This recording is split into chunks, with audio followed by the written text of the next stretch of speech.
One Zambia, one nation, and welcome to Zanis News. We look at the top stories in the news. British firms to inject 2.5 billion United States dollars in Zambia. Construction of 22 secondary schools in Western Province commences. Government concerned with low grades in religious education. Plus dam construction in Kalomo underway. Well, with the main news in detail, my name is Margaret Kangwa and my sign language interpreter is Imelda Mulea. And now the news in detail. Now, various private British firms are expected to invest $2.5 billion into different sectors of Zambia's economy. And the British government is also planning to invest $500 million in several projects in the country. And acting British High Commissioner to Zambia, Sam Waddock, says the investments will be under the Green Growth Compact Agreement between Zambia and the United Kingdom. Now, speaking in an interview with Zanis, Mr. Waddock says the investments will cover a wide range of sectors, including mining and agriculture. So the UK really values its partnership with Zambia. Zambia is a true friend of the UK. And one of the core anchor stones of our partnership is what we call the Green Growth Compact, because ultimately our partnership is about prosperity, it's about jobs in Zambia, it's about investment. And so our big targets under that Green Growth Compact to deliver $2.5 billion of investment into Zambia by the UK and its private sector, and $500 million of investment linked to our UK government investments in Zambia. So they're big, ambitious targets in the mining sector, in agriculture, in food, and in many other areas in the service sector too, and we're really excited about that aspect. And our Southern Province Minister Credo Nanjua has called on the private sector to leverage on partnership opportunities government is creating with Chinese investors. Speaking in Xiamen during the 24th China International Fair for Investment and Trade, Mr. Nanjua says government is working hard to support the growth of the economy by creating partnerships and linkages for business entities and companies across the country. Details in this report.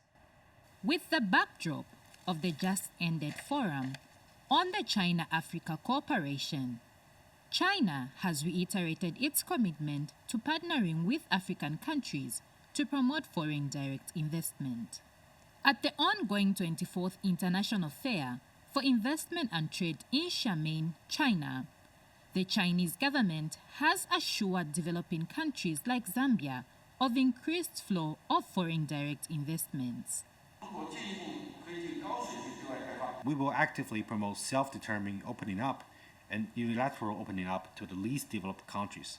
Ensure domestic and foreign enterprises will be equally supported in participating in large-scale equipment upgrades and trading programs for durable goods, in measures to fully lift restrictions on foreign investment in the manufacturing sector, expand and encourage foreign investment activities, and promote the orderly opening of sectors. Through these actions, we will demonstrate to the world our determination and confidence in accelerating the pace of opening up. Southern Province Minister wants stakeholders to position themselves for partnerships with Chinese companies in various areas open for investment in the province. We have learnt a lot. It's an eye-opener how the world is able to link up for investment. So as provincial administration, we are going to look at things differently. That is our target, to make Southern Province a province of choice for investment in our potential sector areas. But as a province, we should make ourselves stand ready to attract that investment that comes to Zambia. The International Trade Center is ready to facilitate investment partnerships between China and developing countries. This agreement to make these investments possible, and in a way that suits each country's needs and priorities, governments must begin preparing right now. That's why we're working with China to help developing countries determine what they have to do to improve their investment climate. Liseli Muche, Zanis, in Xiamen, Fujian Province, China. While still in business news, now Citizens Economic Empowerment Commission CEEC Director General Muwe Mungule says the commission is determined to increase participation of targeted citizens in all sectors of the economy. Dr. Mungule observed that the participation of Zambians as owners of economic assets is very low. He stated that one of the Commission's agenda is to ensure that the aspirations of the government of getting Zambians involved in the running of economic activities is achieved. And speaking when he paraded Sikon Lusaka Province Deputy Permanent Secretary's office, Dr. Mungule noted the contribution from the small and medium enterprise SME sector to the country's gross domestic product GDP should increase. And Lusaka Province Deputy Permanent Secretary Alex Mapushi welcomed the initiatives by the Commission, stating that the products that support marketeers are timely. The participation of targeted citizens in the economy, in all the sectors. At the moment, some of the sectors, most of the sectors, if not all, the participation of Zambians as owners of economic assets is very low. So the sector codes, which are essentially sector charters that indicate the aspirations of the government to what level Zambians must get involved in running the economic activities. That's an important agenda item that the Commission has. And that will be done.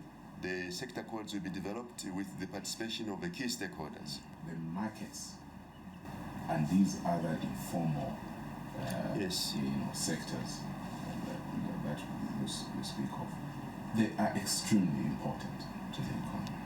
Because you'll be surprised that, you won't be surprised, but some people may be surprised that they form a very large number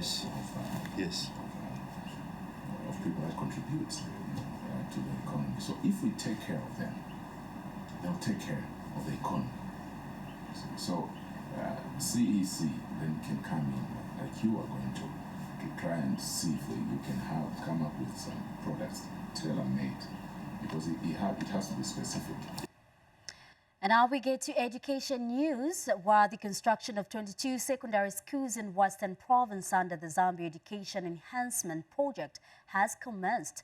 Now, Western Provincial Engineer Paul Shimunza, however, says progress on the project is being delayed due to challenges in transporting building materials to the sites because of the sandy terrain of the region. Well, we now take a break. We'll be right back shortly for more news in education. The Issue is a program that looks at topical issues happening in the country. Watch The Issue every Friday at 19:30 hours, only on Zanis TV, Channel 6 DTT and Channel 458 DTH on Topstar. Don't miss.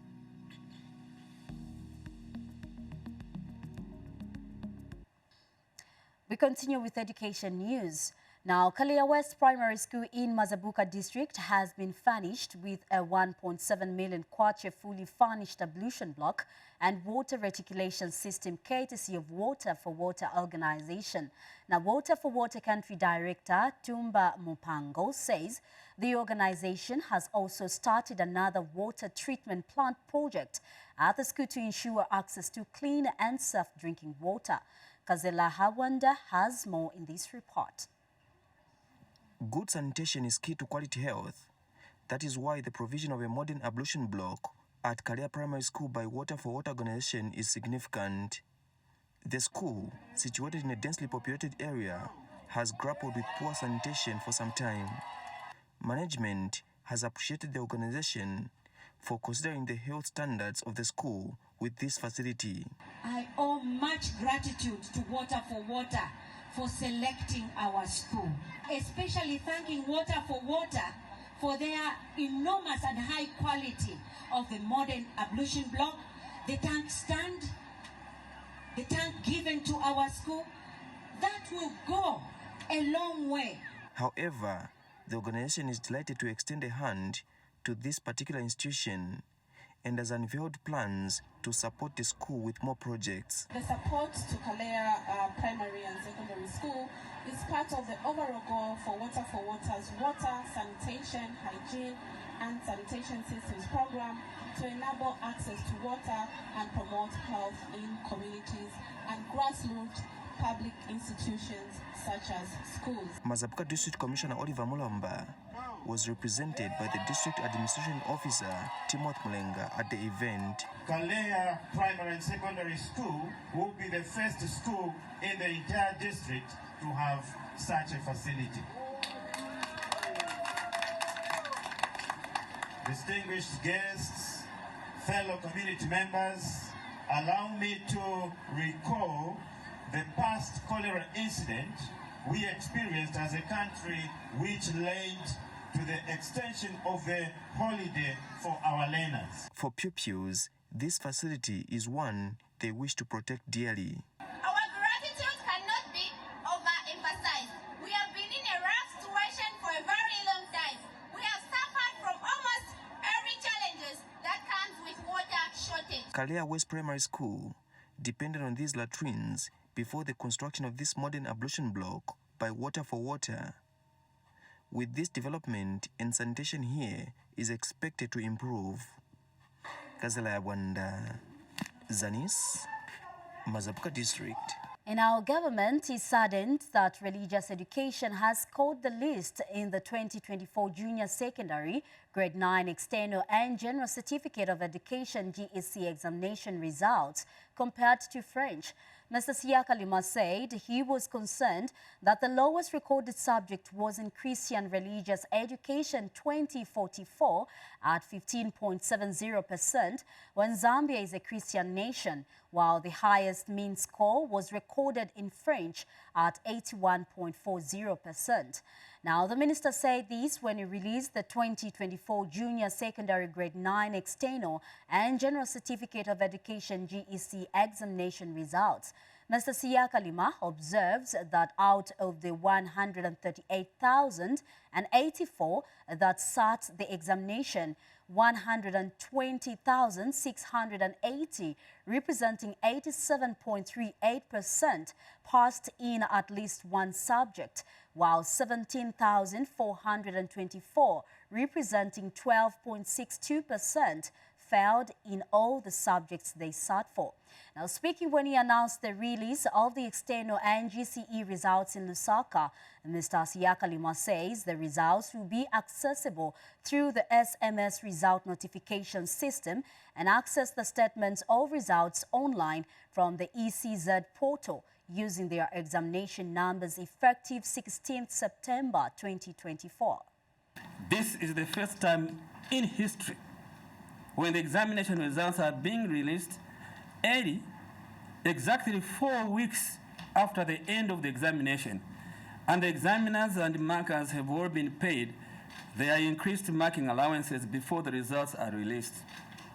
It is therefore important to note that this achievement arises from the serious efforts government has made to improve the terms and conditions under which the examiners and markers are working, to timely pay them for marking as compared to the past when they were rewarded more for being present at the marking center and paid a year or more after the results have been released. I now wish to present the examinations for 2024 JSEE and GCE examination results. And for the junior secondary external examination results, it is as follows. A total of 119,928 candidates registered for the 2024 junior secondary external examination.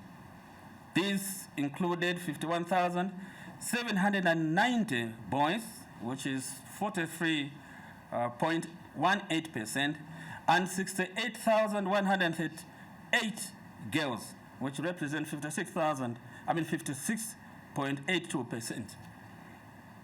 Of the registered candidates, a total of 113,119, representing 94.38%, sat the examination. Of the 113,193 who sat the examination, 48,839, representing 43.1%, were boys, while 64,354, representing 56.85%, were girls. More in the news now. Copperbelt Province Minister Elisha Matambo has pledged to render support towards improving the infrastructure at Copperbelt University in Kitwe. And Mr. Matambo has urged the new Vice-Chancellor, Imasiku Nyambe, to work on restoring peace and unity at institution by working together with staff members and the union. He was speaking when Copperbelt University Vice-Chancellor Imasiku Nyambe called on him today.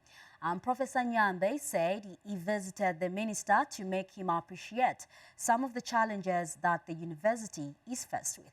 At CBU, we have challenges. Okay, even looking at the landscape of CBU, there are a number of challenges. When we go to laboratories, a number of challenges. When we go to infrastructure itself, meaning the buildings and stuff like that, there are challenges. Some of our roofs, they are falling in some offices of our lecturers and stuff like that. And so I mentioned that we are going to have something which I have called Copperbelt University Challenge. That CBU challenge is where I mentioned that we are going to try to raise some money to the tune of about 30 million from alumni and endowment people who are willing to help us. And so that some of these challenges that we are facing, we shouldn't look at the government, but from that small amount that we can raise, we can work on them. We are happy now that we've got a Vice Chancellor at CBU. In other words, I can say CBU is our pride in the province. CBU in the past has seen some issues which sometimes were being caused by which I can call political influence. We saw divisions in different sectors, and the education sector was not spared. So our new chancellor will have a task also to reunite the people at CBU, reuniting the staff, so that everyone is pulling in the same direction. We don't want to see people there's a cartel here, there's a group here. I think unity of purpose will make him succeed in whatever goals he wants to do.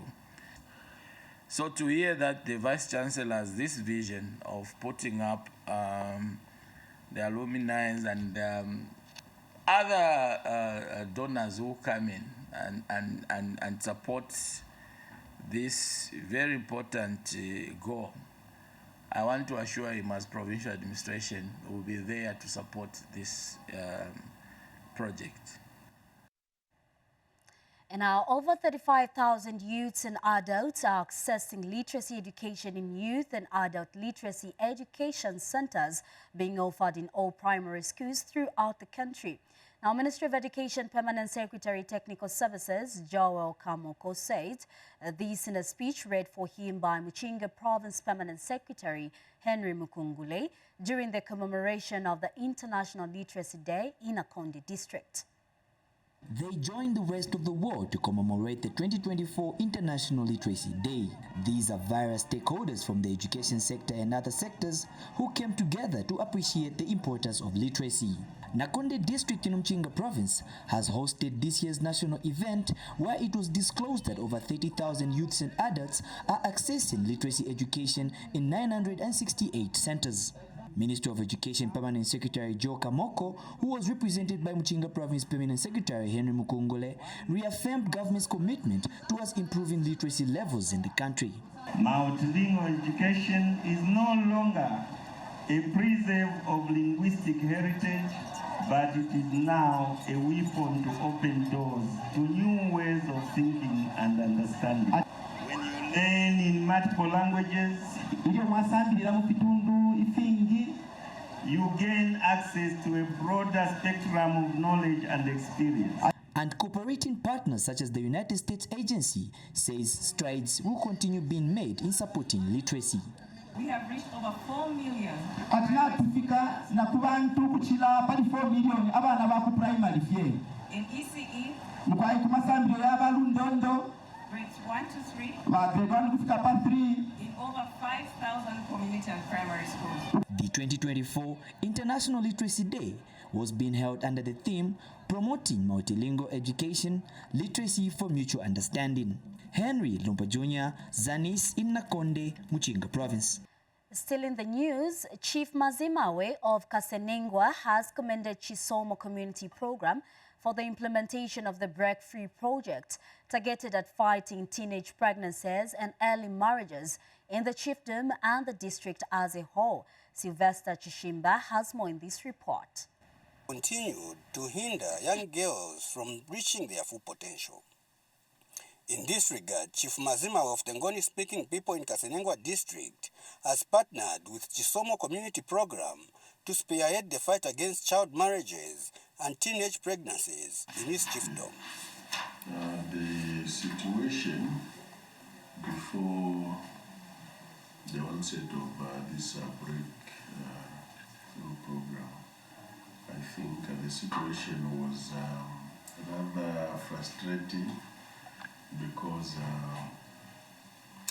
we had nowhere to go, more especially when you do the retrievals or when there is a situation where a girl coming from less privileged family coming over to seek help on how they can acquire skills, training. It used to be bad, but since the coming of this program, which is being spearheaded by Chisomo, who happened to be there. Initially, this program did not just come abruptly as here we are as Chisomo, we want to help your young people acquire skills. This program started with the education, which targeted parents. And parents were being targeted. The message was that the adolescents, the young people need to be given that opportunity to go to school. Those outreach programs started encompassing the young people themselves. And I think there was also a program which entailed people from Chisomo and some of our people from here to go and visit these villages, household, interaction, how people are living, more especially those households which are female headed and those that are being headed by the old people. So after that, that's when I think it was coming out that there was a problem. Many of these girls couldn't go to school. Others dropped out due to different reasons. Others because they had gone into marriages. So the only way out, I think, because if one hasn't got that opportunity of going through the conventional education system, the only option is skills training. Chisomo Community Program Executive Director Annie Chiseni outlines the progress made under the implementation of the Break-Free project in Chipata and Kasenengwa districts. Chisomo Community Program started working with the Site Zambia under the Break-Free project in 2021. And the project is targeting adolescents and young people. The project is being implemented in 2 districts under Chisomo. That's the Chipata district and Kasenengwa district. And these districts, we are working with the Ministry of Health. We are working with the young people who are the peer educators who have been trained by the Ministry of Health, because the Break Free project is into advocacy. And the Break Free project, working with the Ministry of Health, we lobbied that the Ministry of Health to train the young people into sexual reproductive health, and also for them to be able to disseminate information to their fellow young people in addressing the issues that are affecting the young people at the moment in Eastern Province, as we are all aware that Eastern Province is leading in terms of teen pregnancy and child marriages. And so the Break Free project is working not alone, but with other stakeholders as well, the traditional leaders, the health service providers, non-health service providers, who include the traditional leaders, religious leaders, so that together we can see how we can combat the issue of teen pregnancy and child marriage. And Kasenengwa District Adolescent Health Focal Point Person, Kennedy Yumba, has commended the partnership with Chisomo Community Program under the Break Free project. Break Free is actually the project which is being implemented in Kasenengwa under Chisomo. And this project has a focus areas where they are supporting the adolescent in sexual reproductive services. And in these services, as a district, we've seen a huge a change in terms of adolescent participation, as well as adolescent seeking the services of these sexual reproductive services. So behind me is one of the facility that has been rehabilitated by Chisomo under the Break Free project. We didn't have this at Kwenje Rural Center. So when it was created, it was rehabilitated, it brought more confidentiality to the adolescent, and the adolescent were able to come and be able to access services through this room. Sylvester Chimba for Zanis in Chipata District, Eastern Province. Well, we now move to health sector. Government says it is developing a strategy that enhances equitable access to surgical and anesthesia services at all primary healthcare facilities across the country.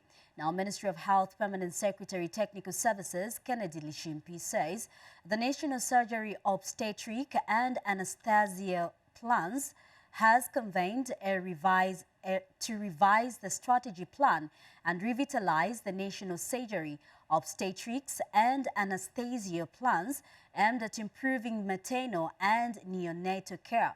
Dr. Lishimpi says the strategy is a 7-year plan that will make surgical, obstetrics and anesthesia services accessible at all levels of care, from district hospitals to primary healthcare facilities.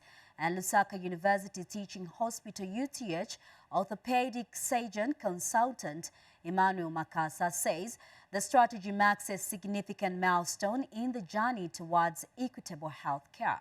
It is about revising a policy that had expired. It's an important policy that's required to strengthen our health systems. It's a policy that will help us improve our health outcomes. And also, obviously, once we have those two in place, then the social economics of those that benefit from it will improve. This policy is an important thing for us as professionals, for government. And so we're here mostly to initiate that revision process, bearing in mind that we have only about 2 years before the National Strategic Plan is revised.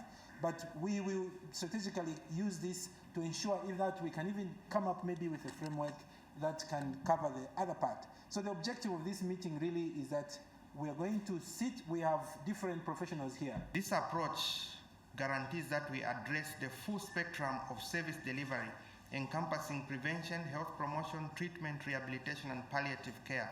It is our belief that the district hospital and the primary health care level should form the foundation of this strategy. Furthermore, we are committed to ensuring that the strategy integrates all areas of practice, including emergency preparedness response, primary health care, nursing care services, and critical care, as well as pre-hospital care. The new perioperative strategy We will have 2 phases that span a total of 7 years period from 2024 to 2031. The first 2 years of this strategy will focus on initial implementation of 3 districts, Kafue, Mumbwa, and Chongwe, and will align with the National Health Strategic Plan 2021 to 2026. These pilot districts will serve as testing grounds for gathering evidence and demonstrating the impact of this strategy in 4 key areas: health system strengthening, improved health outcomes, socioeconomic improvements, and lessons learned vis-a-vis peri-operative services. We take our second break. We'll be right back shortly. Stay tuned. Zambia Today is a program that keeps you informed on various government policies and programs. Join us every Tuesday at 18 hours on Zanis TV, Topstar platform, channel 6 DTT, and 458 DTH. Don't miss.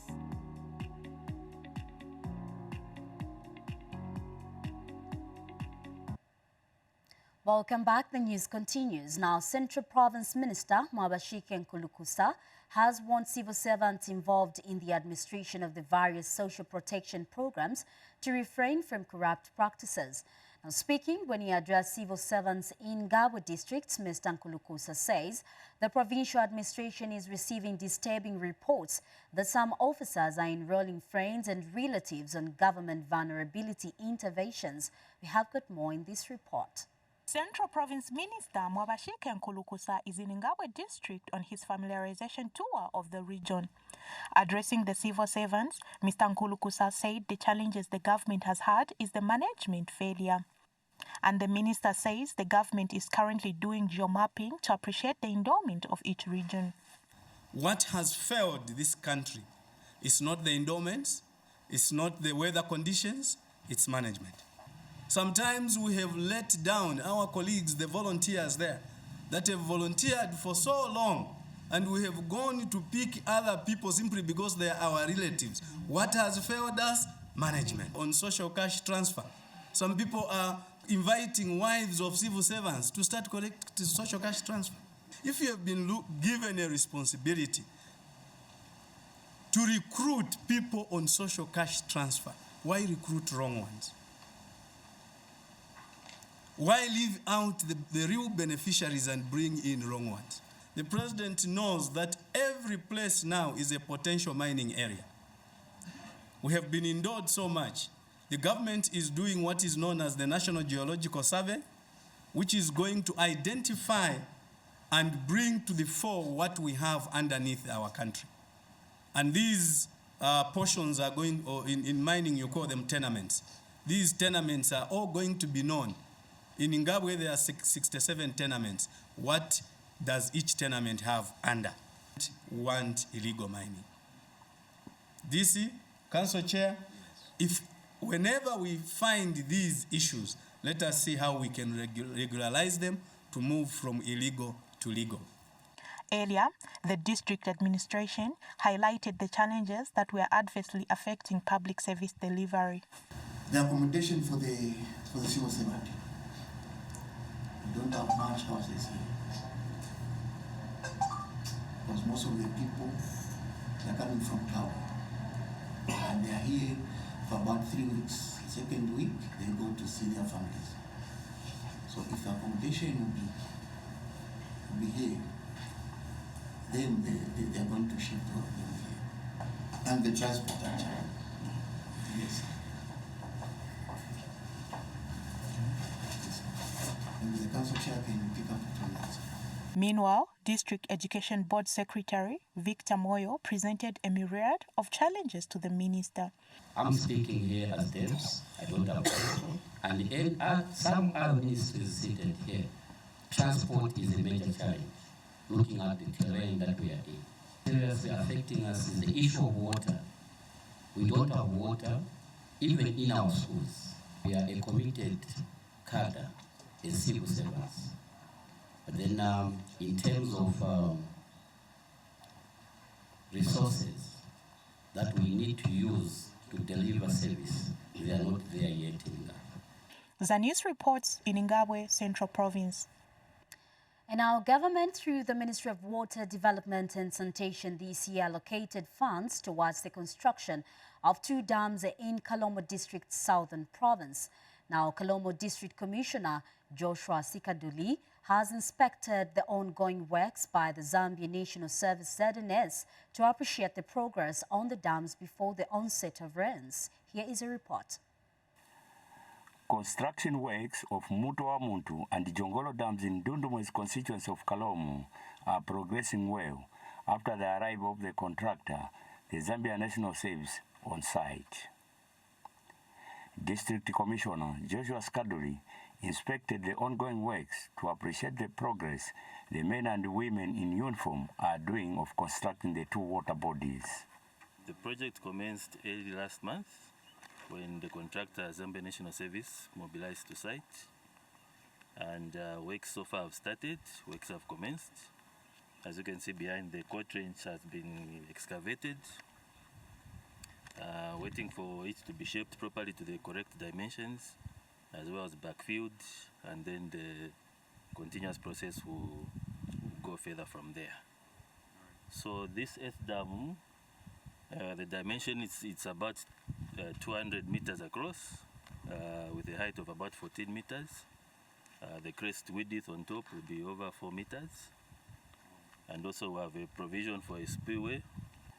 Mutowa Muntu Dam, with an expected 2 million cubic meters water holding capacity, is being built at a cost of 10.4 million kwacha, while Jongolo is to have 500 cubic meters and to go about 9.7 million kwacha.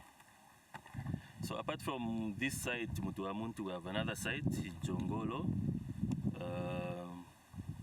Works there have progressed more than here.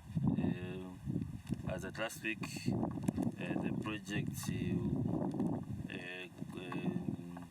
works we at spillway cutting.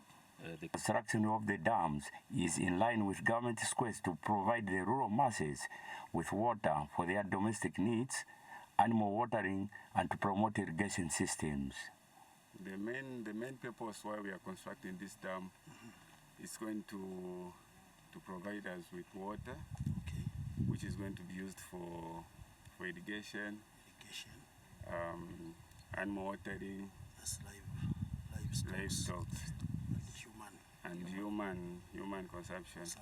Yes. Martin Mashekwa reporting for Zanis in Kalomo of Southern Province.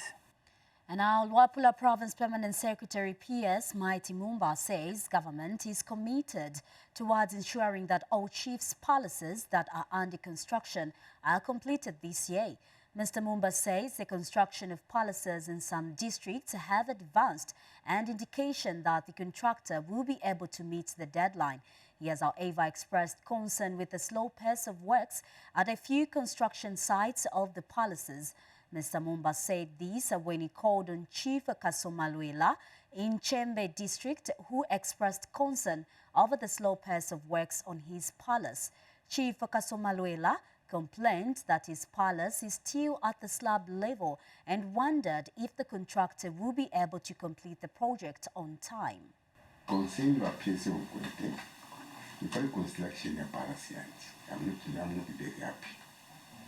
Because our contractors, they are very, very slow on the community. Can you say the contractor, they are very, very slow. So I need your intervention. Construction of palaces, if we are for Luapula, correctional service. Correctional service na wena waitako subcontractor want to provide the materials like sand, bricks na fimbi. So mumo muri ukushomba bwino mulanda ko batama subcontractors wa correctional service bali batare bomba bwino. The law government is concerned because you must put to feel to ambokula yambia ma palaces. So abakalamba over boss wa correctional service wa commissioner general na batako timu limopandela nda ila kwati ayama palaces ayamba no for the airport for the club next CDF. Periods what they were to appreciate within this such and such a period for the Africa. More in the news, over 16,000 farmers in Kawambo district have been empowered with a variety of vegetable seeds by the German corporation Zambia through the Food and Nutrition Security Enhanced Resilience Project. And Kawambo District Agriculture Officer in charge of Extension Services, Ephraim Bandet, says all the beneficiaries have been provided with capacity building on good agriculture practices. From the districts, Lois Changwe now reports. The Food and Nutrition Security Enhanced Resilience Funds project being implemented by the German Corporation in Kawambwa district has seen over 16,000 farmers being supported with a variety of vegetable seeds. Officers from the Department of Agriculture in Kawambwa have been on the ground to ensure that the right farmers benefit from the vegetable seeds. We have gone above target. That's over 16,000 so far, and our farmers are appreciating the services and products which are being given to them under the auspices of this project. Expectation is obviously to improve the household food and nutrition security, as well as to promote the all-round food availability in the rural households. As Minister of Agriculture, we are pleased to see that most of the farmers have adopted having backyard gardens, where they are able to have their own gardens. They are no longer spending money on things that they can grow themselves. So for such, we are very thankful to the FANSA project under GIZ. And the beneficiaries thanked GIZ for the vegetable seeds given to them, which they said will help in addressing the issue of malnutrition in the communities. Bafansa na batuletere mbuto mkwaishi, ishiringa onyoni, ishiringa spinachi, mkwai babika pona lepu. Mubana besu kulwaloko balelwalo kwata malnutrition, balileka mkwai ukukwata. Ilelo abana besu balenda babumi. Basambirira okutira the more kala ichakurya chakwata the more vitamin. So bafansa bari tusambirisha buno buno kashi nere turefunda nere tureranga abantu kutira bapeka nisho mwana efi yakure n'abapanga ndabonse baringiro kumono kutira bapanga ifi yakure fikwete diversity fikwete density na fifina buno bari tusambira nisha kupanga musungo wa fina buno pakuti umwana ngalia uli anda tu tarwere malnutrition. Lewis Changwe, Zanis, Kawambwa, Luapra Province. Now, Namwala district in Southern Province has flagged off the emergency wetlands program, which will benefit over 2,000 farmer households. The program was flagged off alongside the distribution of equipment purchased from the funds recovered under the Food Security Park for the 2022 to 2023 farming season, while Linda Piri has the details. Government has continued to roll out interventions in communities aimed at uplifting the living standard of its citizenry. In Namala district, the distribution of the Food Security Park emergency wetlands cropping inputs to the vulnerable beneficiaries has started. Alongside the distribution of inputs is also the distribution of agriculture equipment, which was purchased from the 2022 to 2023 FSP recovery funds. Namala district has a caseload of 2,200 beneficiary households under the Food Security Park FSP program, emergency wetland program for the 2024 farming season. Drought situation experienced during the 2023-2024 farming season has serious negative impact on the food security of our people, especially the poor and vulnerable farmer household. As a response measure to get the effects of the drought situation, the Ministry of Community Development and Social Services, so the Department of Community Development, is implementing the emergency wetland program where 2,200 farmer households each be provided with 2 bags of fertilizer and early maturing seed to plant. Abemonga is Namala Town Council chairperson who expressed gratitude to government for the program. I'm urging that the recipient should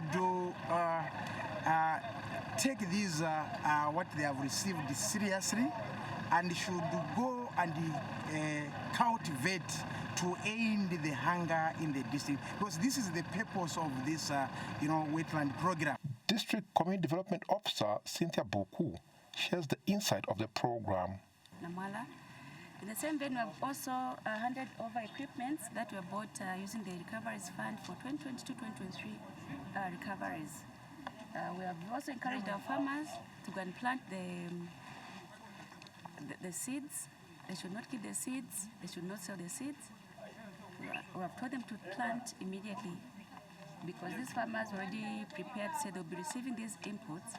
Even their fields, last time we went to check on their fields are already prepared. Fisheries of the Food Security Park program, FSP recoveries, agriculture equipment are equally happy. I'm very grateful to government under the Food Security Park program because the office has bought us this equipment.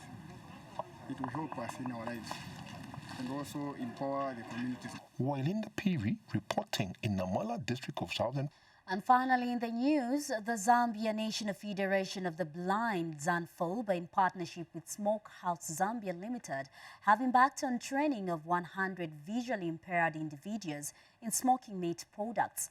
And speaking at a training session in Lusaka, ZANFOB President Manix Ngwira says the initiative is centered on uplifting the livelihoods of the visually impaired. We have details in this report. These are members of the Zambia National Federation of the Blind, ZANFOB. They are getting a free training in smoking meat products by the Smokehouse Zambia Limited. ZANFOB President Manix Ngwira explains the motivation behind the training. So the Zambia National Federation of the Blind, ZANFOB, has looked out for a partner in the name of Smokehouse Zambia Limited. Is centered on uplifting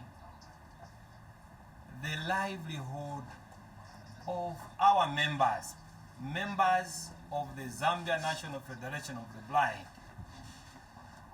Smokehouse Zambia Chief Executive Officer Mutalena Chilima is humbled to conduct the training. This process takes about 2 to 4 hours, and we'll train them.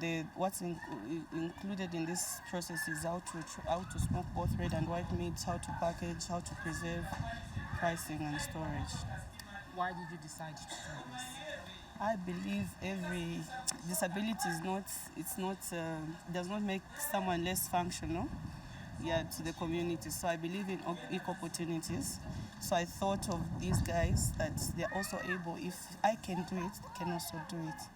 With shrinking employment opportunities for the visually impaired, this training is their gateway into the business community. Shilika Chabalingula for Zanis in Lusaka. Thank you so much for that report, and it brings us to the end of our news. But before we finish, we look at the top stories. British firms to inject 2.5 billion United States dollars in Zambia.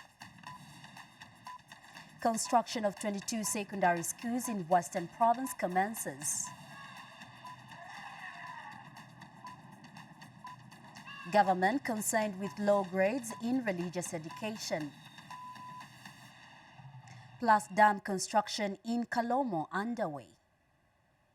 Well, that is all we had for you here at Zanis, and on behalf of the entire news production crew, thank you so much for staying with us.